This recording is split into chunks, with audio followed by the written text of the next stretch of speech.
রতিশক্তি বৃদ্ধি করার ও শারীরিক শক্তি বৃদ্ধি করার বাজিকরণ ঔষধ। গমের আঠা 400 গ্রাম, গুক্ষুর 150 গ্রাম, সাদা মুসলি 150 গ্রাম, চিনি 1 কিলোগ্রাম, বাদাম 1 কিলোগ্রাম, পোস্তা 50 গ্রাম, ঘৃতকুমারীর রস পরিমাণ মতো। প্রথমেই আটাতে ঘৃতকুমারীর রস পরিমাণ মতো দিয়ে এবং সামান্য পানি দিয়ে ভালোভাবে মেখে নিতে হবে। তার সাথে সাথে অন্যান্য মশলাগুলি চূর্ণ করে রাখবে এবং বাদাম ও পোস্তা বেটে রাখবে।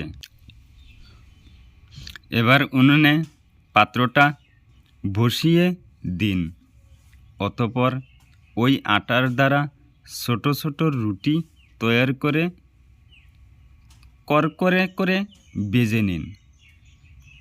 তারপর ওই রুটি হামান দিস্তায় গুঁড়া করে সেঁকে নিন।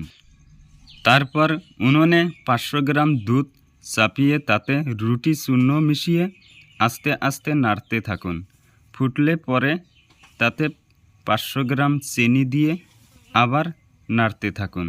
যখন খুব গাঢ় হয়ে আসবে তখন অন্য চূর্ণ করা মশলা বাটা বাদাম পোস্তা মিশিয়ে ফুটাতে থাকুন। গাঢ় হলে নামিয়ে রেখে দিন। এবার প্রত্যেক সকালে 10 গ্রাম পরিমাণ এই ওষুধ সেবন করার পর 1 পোয়া পরিমাণ হালকা গরম দুধ 3 সপ্তাহ পর্যন্ত সেবন করিতে হবে।